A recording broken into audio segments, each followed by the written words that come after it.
नमस्कार नेक्सफ।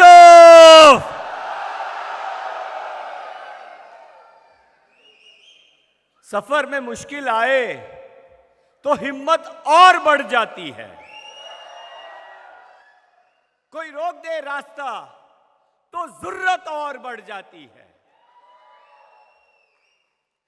अगर बिकने पर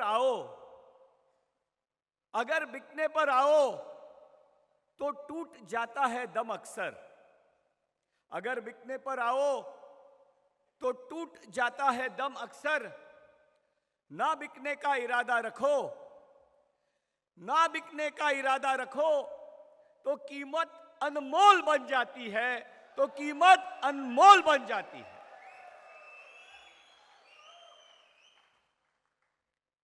और इस ना टूटने का, ना रुकने का और ना बिकने का इरादा, इसी का नाम है नेक्सफ।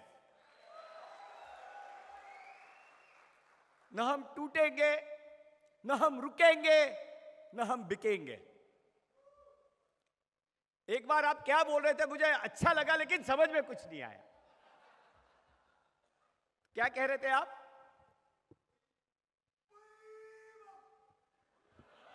बिल्कुल समझ में नहीं आया। आप जो बोले समझ में नहीं आया, लेकिन अच्छा बहुत लगा, ये मैं बता।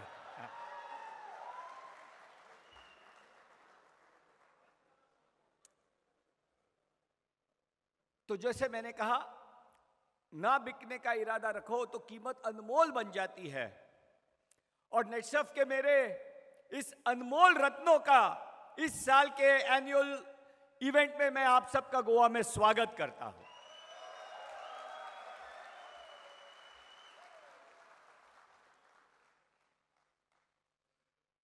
और आप और आपका हौसला और आपका साथ, यही मेरा अमृत है और यही मेरा विश्वास है।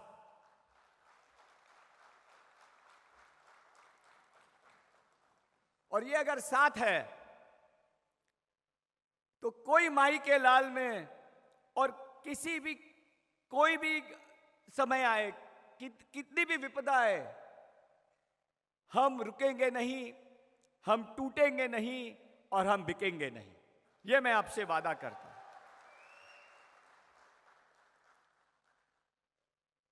कई दिनों से आप नेक्सफ रीसेट के बारे में सुनते आ रहे हो, तो कैसा लगा आपको नेक्सफ रीसेट? तो क्या हम नेक्सफ रीसेट के लिए तैयार है?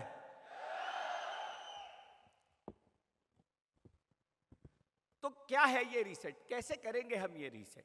कैसे किया है हमने ये रीसेट? इस रीसेट का जो पहला पार्ट है, ये रीसेट 3 पिलर्स पे, 3 स्तंभ के ऊपर हमने बनाया है। नेक्सफ ने कई बार अपने आप को रीसेट किया है। और जब हम रीसेट करते हैं तो क्या उसके 3 पिलर्स है, किस बेसिस पर हम रीसेट करते हैं, वो मैं आपके साथ शेयर करना चाहता हूं। इस रीसेट का पहला पिलर है इवैल्यूएट। इवैल्यूएट यानी आंकलन करो, आत्म परीक्षण करो। और ये आत्म परीक्षण हम किस बेसिस पर करते हैं? तो मैं आपसे एक कहानी शेयर करना चाहता हूं। एक राजा था और उस राजा का जो उसका किंगडम था, उसका राज्य था, काफी प्रगति कर रहा था, समृद्ध था। लेकिन 1-2 दशकों के बाद उसे मालूम पड़ा कि कहीं ना कहीं एक रुकावट आ गई है, गति थम सी गई है।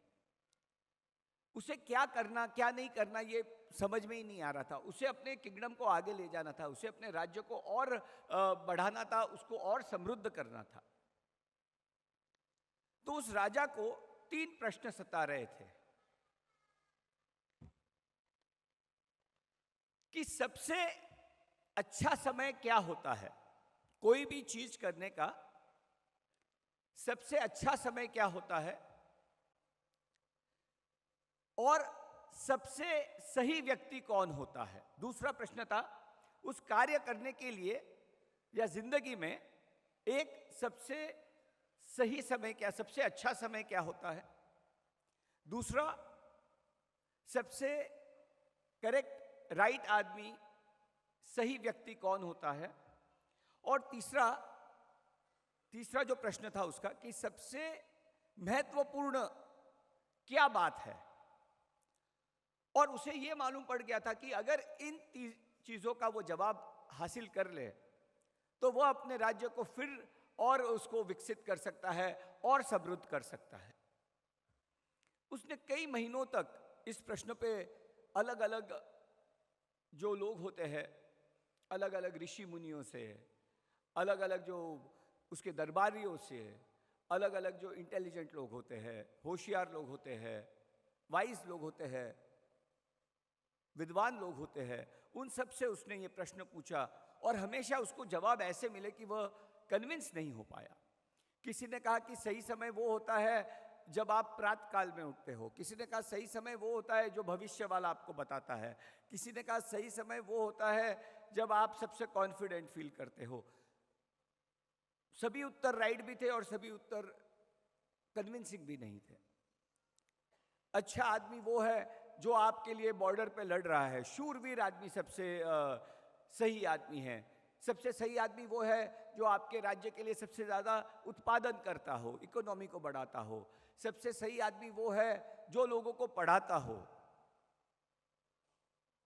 हर उत्तर राइट था, लेकिन वो कन्विंस नहीं हो पा रहा था कि सबसे राइट आदमी कौन है और सबसे महत्वपूर्ण बात क्या है। What is the most important thing. कोई कहता था हमने वॉर पे जाना चाहिए और किंगडम्स को हासिल करने चाहिए, ये सबसे इंपॉर्टेंट है।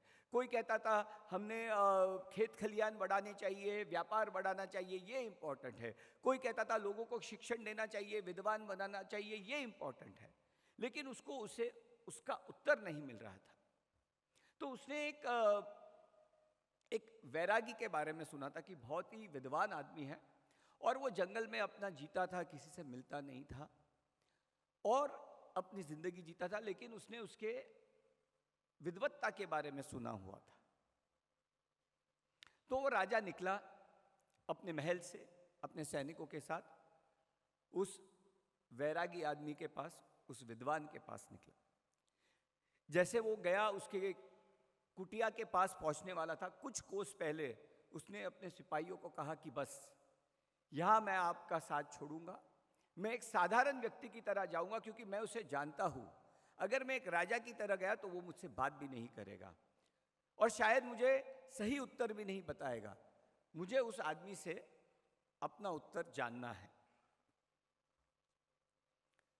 तो उसने अपने सैनिकों को छोड़ दिया, भेष बदल दिया, साधारण से कपड़े पहने और साधारण सी वेशभूषा में आगे बढ़ा और उस विद्वान के कुटिया के पास जा पहुंचा। जब वह वहां पहुंचा तब उसने देखा कि वह आदमी एक स्पेड लेके अपना खुदाई कर रहा था। तब उस राजा ने उससे जाके पूछा कि मुझे आपसे 3 प्रश्न जानने हैं, 3 प्रश्न के उत्तर जानने के लिए मैं आया हूं। पतला सा आदमी, बिल्कुल निर्मोह निर्भय अपना काम किए जा रहा था। उसने राजा का प्रश्न सुना लेकिन वो अपनी खुदाई करते जा रहा था। राजा ने देखा कि आदमी वीक है, मैं इसकी थोड़ी मदद कर देता हूं और शायद इसके बदले में ये मुझे अपना उत्तर बता दे। तो उसने उस विद्वान से कहा कि बाबा शायद आप थक गए होंगे, मैं आपकी मदद करना चाहता हूं, क्या मैं कर सकता हूं? उसने कहा कर सकते हो। उसने वो हथियार लिए जो खेती के औजार लिए, औजार लेके वो राजा खुदाई करने लगा। एक आध घंटे की खुदाई करने के बाद राजा ने फिर उस विद्वान आदमी से पूछा कि मुझे आपसे 3 सवाल पूछने हैं कि सबसे अच्छा समय क्या है, सबसे सही व्यक्ति कौन है और सबसे महत्वपूर्ण बात क्या है। उसने सुनी अनसुनी कर दी और वह अपने बीजों में, अपने काम में, अपना विद्वान आदमी वो अपने उसमें बिजी था, व्यस्त था। राजा ने सोचा मैं थोड़ी और खुदाई करता हूं। राजा और खुदाई करने लगा। 1 घंटे बीते, 2 घंटे बीते, 3 घंटे बीते, शाम हो गई। उस आदमी ने वो अपना काम में व्यस्त था और राजा को देख रहा था और वो खुश था कि राजा उसकी मदद कर रहा है। शाम को राजा थक गया। उस आदमी ने कहा चलो मैं आपको खाना खिलाता हूँ। अच्छा खाना खिलाया और राजा इतना थका हुआ था कि वो बोला कि अब हम सोते हैं। उतने में एक व्यक्ति आया और वो लहूलुहान था। उस लहूलुहान व्यक्ति को जब उस विद्वान ने देखा तो उसने कहा चलो इसकी मदद करते हैं। राजा भी उसके साथ जुड़ गया। उसके पेट में इंजरी थी, चोट लगी हुई थी, खून बह रहा था। राजा ने उस इंजरी को, उस चोट को ठीक करने के लिए उसे साफ किया, गर्म कपड़े के बैंडेजेस बनाए, उसका रक्त ब्लड जो है, खून है, रोकने के लिए उसने अलग अलग उपाय किए और आखिर राजा उसमें सफल हुआ। वो आदमी सो गया और राजा ये सब के बाद इतना थक चुका था कि राजा सो गया। कुछ पूछने के पहले, अपने सवालों के जवाब लेने के पहले राजा सो गया। अगले दिन राजा उठा तो वो ये भूल गया था कि वो राजा है और वो कहाँ है। कुछ चंद क्षण वो ये भूल गया था कि वह राजा है, क्योंकि इतनी चैन की नींद जिंदगी में उस राजा ने कभी नहीं ली थी। इतनी सुकून वाली नींद उसको जिंदगी में कभी नहीं मिली थी। वह राजा उठा, तैयार हुआ, जाने लगा। तब जो व्यक्ति था जिसे चोट लगी थी उसने उस राजा से कहा कि राजा जी आप मुझे माफ कर दो। राजा चौंक गया। राजा ने सोचा कि यार इसे कैसे पता कि मैं राजा हूं, मैं तो इसे जानता भी नहीं और ये माफी किस बात की मांग रहा है। तब उस व्यक्ति ने कहा आप मुझे नहीं जानते, लेकिन मैं आपके राज्य का एक व्यक्ति हूं, मैं एक व्यापारी का भाई हूं जो आपके राज्य का बड़ा व्यापारी था। आपने उस व्यापारी को, उसने कुछ गलत काम किया था, इसलिए आपने उसको फांसी दी थी और उसकी सारी जायदाद आपने ले ली थी। आप इधर आए तो मुझे लगा कि आप आएंगे तो मैं आपको मार दूंगा, पर आप लौटे ही नहीं। और जब मैं कुटिया की तरफ आने लगा कि तब आपके सैनिकों ने मुझे देख लिया, उन्होंने मुझे पहचान लिया और उन्होंने मुझ पर ये वार किया और ये चोट मुझे इस वजह से लगी है। और मैं आया और आपने मेरी जान बचाई। मैं आपकी जान लेने आया था लेकिन आपने जान बचाई। आप न होते तो मैं जिंदा न रहता, तो मैं आपसे माफी चाहता हूं। राजा ने सोचा चलो अच्छा है, एक नेगेटिव आदमी पॉजिटिव हो गया। उसके भाई ने जो किया उसमें इसका कोई हाथ नहीं। राजा ने उसको उसकी बात समझाई, दोनों की दुश्मनी खत्म हुई और राजा ने उसे फिर व्यापार करने के लिए सहारा देने का वादा किया। और ये करके राजा घर से निकलने लगा। जब वह घर से निकलने लगा उसने उस विधवा वैरागी से कहा धन्यवाद, बहुत अच्छी नींद आई, मैं जा रहा हूं। उसने कहा ठीक है जाइए। राजा ने कहा सोचा एक आखिरी बार ट्राई करके देखते हैं। बोला मेरे 3 सवाल के जवाब आप अब तक आपने नहीं दिए। तो बोले राजा आपको जवाब तो मिल गया। तो बोले क्या है? तो बोले राजा जी आपने कल मेरी मदद की, आपने मदद की इसलिए आप नहीं गए, अगर आप जाते तो वो आपको मार देता। तो आपने मेरी मदद की, उस समय आपने मेरी मदद की क्योंकि आपके पास सिर्फ वह समय आपके पास था, न आपका पास्ट, न आपका भूतकाल आपके पास था, न आपका फ्यूचर, न आपका भविष्य आपके पास था। जो था आपका वर्तमान था और आपके वर्तमान का आपने उपयोग किया तो सबसे सही समय आपका वर्तमान, आपका प्रेजेंट होता है।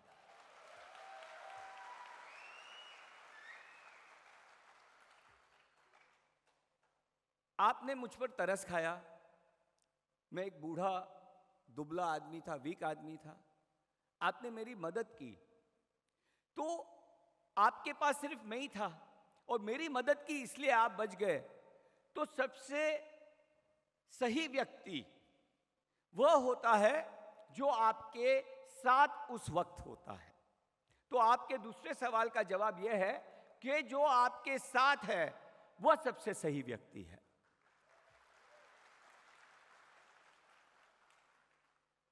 और तीसरा सवाल कि सबसे महत्वपूर्ण कार्य क्या है? तो उस विद्वान ने कहा, आपने मेरी मदद की। मदद करना और किसी का अच्छा करना, यही सबसे महत्वपूर्ण कार्य है। तो आपके तीनों प्रश्न के जवाब है, सबसे अच्छा समय आपका वर्तमान क्षण, आपका आज है। सबसे सही व्यक्ति जो आपके साथ खड़ा है, जो आपके साथ है, वो सबसे सही व्यक्ति है। और सबसे महत्वपूर्ण काम लोगों की मदद करना और लोगों का अच्छा करना है।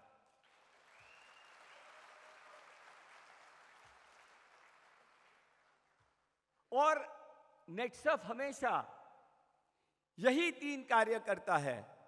नेटसर्फ का आज नेटसर्फ का सबसे अच्छा समय है। आप लोग जो हमेशा नेटसर्फ के साथ रहते हो, वो सबसे सही व्यक्ति है, और नेटसर्फ का परिवार ही नेटसर्फ के लिए सबसे सही है।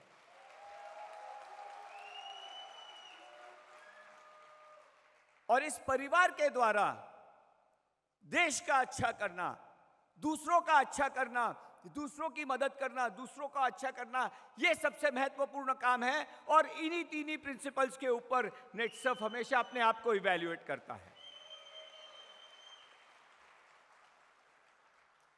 तो ये इवैल्यूएट है, इसी प्रिंसिपल्स पे हम अपने आप को इवैल्यूएट करते हैं और अपने आप को हमेशा चेंज करते हैं। और जो दूसरा पिलर है, रीसेट का दूसरा पिलर, पहला है इवैल्यूएट, जो हम इन तीन प्रिंसिपल्स पे अपने आप को हमेशा इवैल्यूएट करते हैं। और दूसरा प्रिंसिपल है अपडेट, अपने आप को अपडेट रखना। कभी कभी अपडेट करना पड़ता है सिचुएशन के वजह से, और कभी कभी अपडेट होते रहना चाहिए, क्योंकि जो प्रवाह में रहता है वही चलता है, जो रुक जाता है वो स्टेल बन जाता है, वो निर्जीव बन जाता है। सो दूसरा पिलर है अपडेट। और इसी तरह गाइडलाइंस की वजह से हमें अपने आप को अपडेट करना पड़ा। आप सब फोन से तो वाकिफ हो गए, हर आदमी के पास मोबाइल फोन होगा। तो आपको दो कंपनियों के बारे में बताना चाहता हूं। एक थी ब्लैकबेरी, जिसने अपने आप को अपडेट नहीं किया, और एक था आईफोन, एक है एंड्रॉइड, जो अपने आप को निरंतर अपडेट करते रहते हैं। और इसी तरह नेटसर्फ भी अपने आप को निरंतर अपडेट करता रहता है, और यह हमारा रीसेट का दूसरा प्रिंसिपल।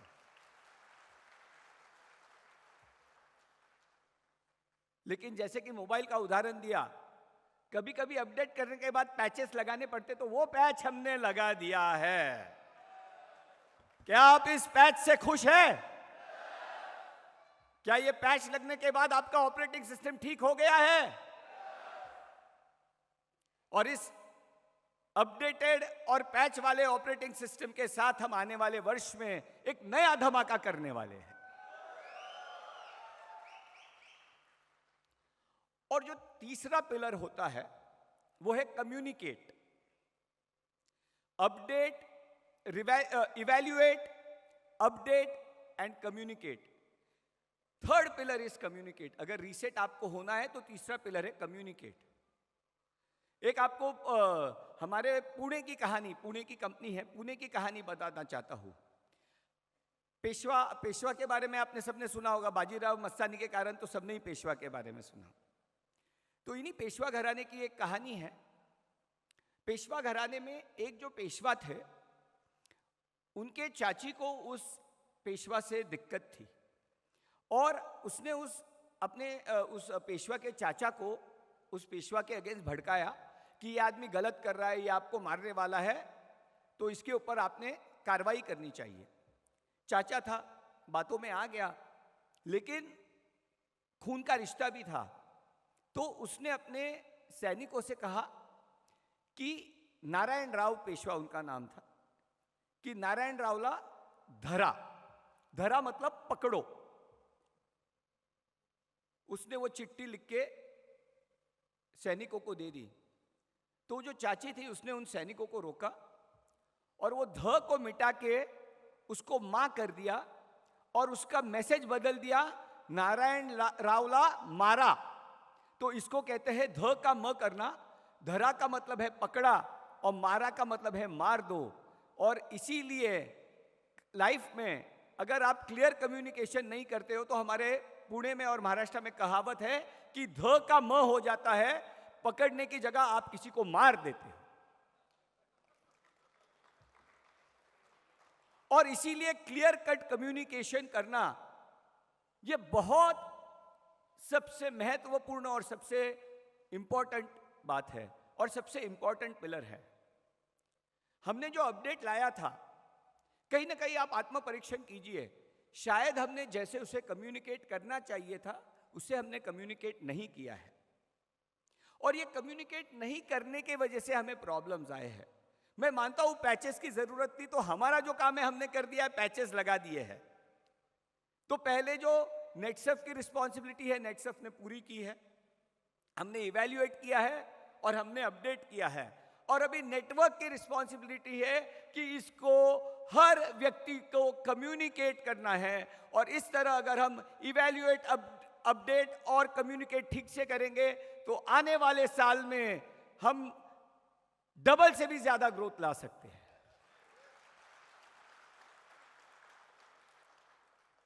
बस अभी एक लास्ट बात जो है वो बची है, वह है रीस्टार्ट। जिसने कंप्यूटर यूज किया और अभी जो फोन यूज किया है, प्रॉब्लम आया तो लोग क्या कहते हैं, रीस्टार्ट करो। तो आपने इवैल्यूएट कर दिया, आपने अपडेट कर दिया, आपने कम्युनिकेट कर दिया, बस रीस्टार्ट कर दो और हो जाओगे आप रीसेट।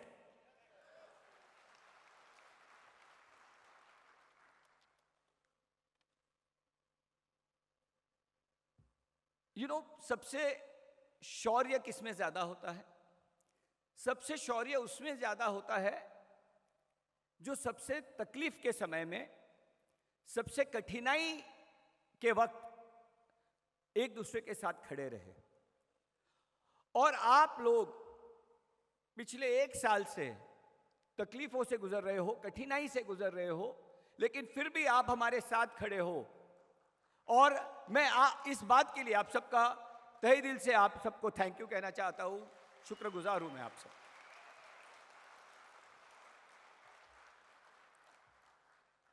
लेकिन प्यार दो तरफा होना चाहिए। एक तरफे आशिक अक्सर सूली पर चढ़ जाते हैं। तो ये आपने जब जब प्यार दिया है तो नेटसर्फ ने आपको उससे ज्यादा प्यार दिया, ये आप मानते हैं कि नहीं मानते हैं? तो नेटसर्फ का मिशन था कि यही बिजनेस करे, मेरा और आपका, और हमारे अगले जनरेशन आपके सामने मौजूद है।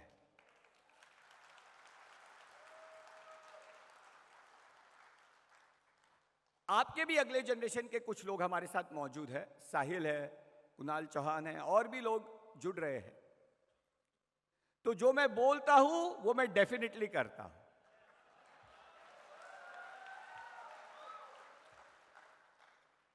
लेकिन जो मैं नहीं बोलता वो मैं डेफिनेटली वो भी करता हूं। जो मैं बोलता हूं वो मैं करता हूं, और जो मैं नहीं बोलता वो मैं डेफिनेटली करता हूं। तो जो हमारा मिशन था कि यही बिजनेस करे आपका और हमारा अगला जनरेशन, आपने जो प्यार दिया है उसके बदले में उस मिशन को मैंने थोड़ा ट्विस्ट कर दिया है। कई बिजनेस करेंगे आपके और हमारे अगला जनरेशन, और इसकी शुरुआत हमने सेवा के साथ शुरू कर दी है। तो सिर्फ यही नहीं, कई बिजनेस नेटसर्फ आपके साथ करेगा। आपने हमको प्यार दिया है, आप हमारे साथ लॉयल रहे हो, नेटसर्फ आपको उससे डबल प्यार देगा। ये तो सेवा तो एक शुरुआत है, और कई बिजनेस अपॉर्चुनिटी हम आपको देने वाले हैं। तो कई बिजनेस करेंगे आपके और हमारे अगले जनरेशन, और ये सेवा के माध्यम से हमने आपको दिया है। जैसे नेटसर्फ इज आईफोन। आईफोन आप सब यूज करते थे, लेकिन आप सबको पता है आईफोन से ज्यादा बिजनेस अभी एप्पल किसमें करता है? App store. सेवा है आपका ऐप स्टोर। तो नेटसर्फ है आपका आईफोन, और सेवा है आपका ऐप स्टोर। और इस डबल इंजन के साथ अभी हम फील्ड में जाने वाले हैं। तो क्या इस डबल इंजन के बिजनेस के लिए आप तैयार हैं? इस डबल इंजन को हमें लगाना है और इस साल 1 और 1 2 नहीं होते हैं, 1 और 1 11 होते हैं। आपकी इनकम को भी 1 और 1 11 बनाना है।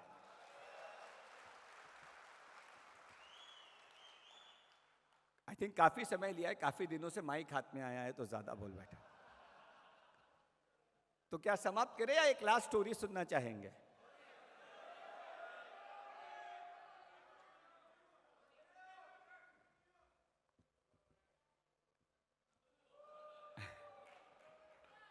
आई थिंक स्टोरी अगले बार के लिए रखते हैं, खाने का समय भी हुआ है।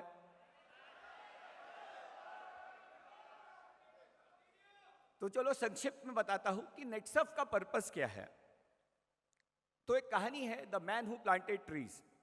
एक व्यक्ति था जिसने पूरा जंगल बनाया था। दक्षिणी फ्रांस, साउथ ऑफ फ्रांस में एक छोटा शहर था, प्रोवांस नाम का इलाका था। वह एक बच्चा, टीनेजर था, 16-17 साल का। वो वादियों में घूमने के लिए गया और वादियों में घूमते घूमते, जंगलों से जाते जाते वो ऐसे जगह गया कि बिल्कुल बंजर सी जमीन थी, कोई लोग नहीं, टूटे फूटे झोपड़े पड़े हुए थे। और उस बंजर सी जमीन में उसे प्यास लग गई और वो पानी उसे मिल नहीं पा रहा था। उसे लगा कि अगर अब मुझे पानी नहीं मिला तो मेरी मृत्यु हो जाएगी, मैं तो प्यास से मर जाऊंगा। तभी उसे बकरवाल उसे दिखा और उसने उसके पास जाके कहा कि कहीं मुझे पानी मिल सकता है।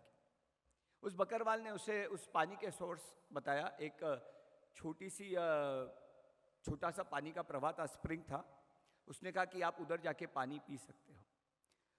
उस युवक ने जाके वो पानी पिया और उसने पूछा कि आप क्या करते हो। तो उसने देखा कि वो बकरवाल जो था उसके हाथ में एक लोहे का डंडा था। वो उस डंडे से जमीन को खोद रहा था और उसमें बीज बो रहा था। उसने उसे पानी पिलाया और वो बकरवाल अपना काम कर रहा था। उसके पास 100-200 बीज थे, खोद रहा था, बीज लगा रहा था। उसने देखा ठीक है, कर रहा है, पता नहीं इससे क्या मिलेगा। वो लड़का चला गया, वह जाके फौज में भर्ती हुआ। पहले विश्व युद्ध के टाइम वो युद्ध में गया, घायल हुआ, मौत देखी, बहुत ही बुरा नज़ारा देखा और वो हताश होकर फिर से आ गया और फिर से घूमने के लिए उसी जगह गया। तब उसने देखा कि वह बकरवाल अभी भी लोहे से गड्ढे कर रहा था, बीज बो रहा था, उस पर मिट्टी डाल रहा था। और उसने देखा कि जो बीज तब उस बकरवाल ने बोए थे वो अभी बड़े हो गए हैं। उधर कुछ लोग रहने के लिए आए हैं। वो पानी जहां दूर था वहां से जहां वो पहले गया था वहां तक आ गया है। तो वो काफी खुश हुआ। फिर वो अपनी हर छुट्टियों में हर साल उधर जाता था। वो देखता था कि वो बकरवाल अपना काम कर रहा है, वो अपने बीज बो रहा है, मिट्टी डाल रहा है, पानी डाल रहा है। पहले एक प्रकार के बीज बोए, फिर अलग प्रकार के बीज बोए जो उस वादी में बढ़ सके। और उसने देखा कि जैसे वो हर साल जाता था, दशक 2 दशक में उसने पूरा जंगल बना दिया था।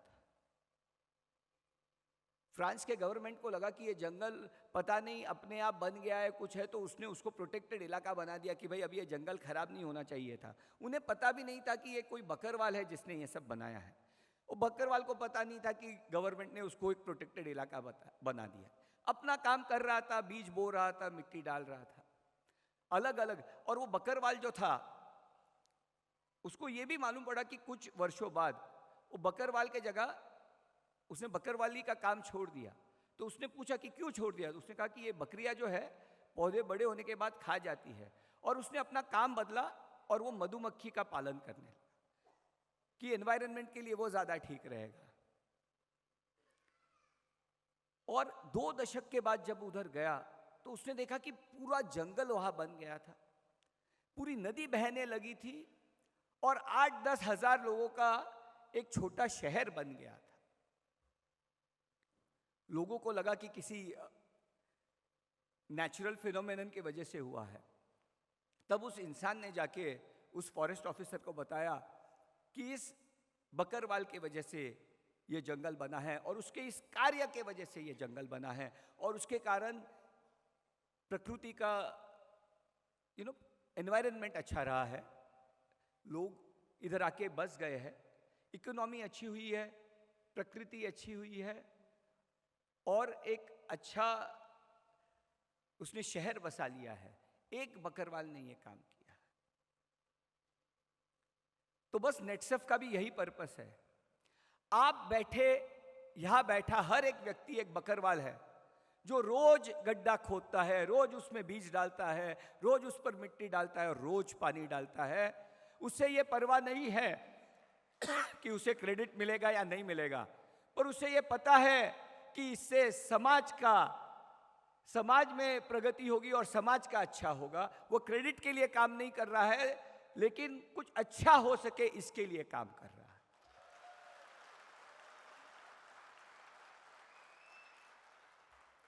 और यही नेटसर्फ का पर्पस है। यह बेटा हर एक मेरे नेटसर्फ परिवार का, और यह जो नहीं मौजूद है वो मेरे नेटसर्फ परिवार का आदमी आज भारत के और इस धरती मां के, विश्व के प्रगति के लिए काम कर रहा है, उसकी अच्छाई के लिए काम कर रहा है। चाहे हमें क्रेडिट मिले नहीं मिले, हमें मिले या हमारे आगे वाले जनरेशन को, लेकिन हम ये अच्छा काम करते रहेंगे। रोज हम बीज बोएंगे, रोज मिट्टी डालेंगे और रोज पानी डालेंगे, जब तक हर किसान बायोफिट यूज ना कर ले और उसके खेत अच्छे ना हो और वो अच्छा धान लोगों को ना मिले, जब तक हर घर में हर्ब्स एंड मोर न जाए और जो हमारी शरीर की बीमारियां लोगों को ना हो, स्किन की बीमारियां ना हो, जब तक हर घर में नेचुरा मोर न जाए और हम लोगों की सेहत बेहतर ना बना ले, जब तक हर घर में क्लीन एंड मोर न जाए और हम लोगों को कैंसर जैसे रोगों से ना बचा ले, जब तक हर घर में हर्ब्स एंड मोर कॉस्मेटिक्स न जाए, ताकि जैसे मैं चिंतित रहता था कि मेरी छोटी बच्ची कैंसर वाले केमिकल के कॉस्मेटिक्स ना यूज करे, वो चिंता किसी और पिता को और माता को न रहे, तब तक हम अपना बीज बोएंगे, मिट्टी डालेंगे और पानी डालते रहेंगे।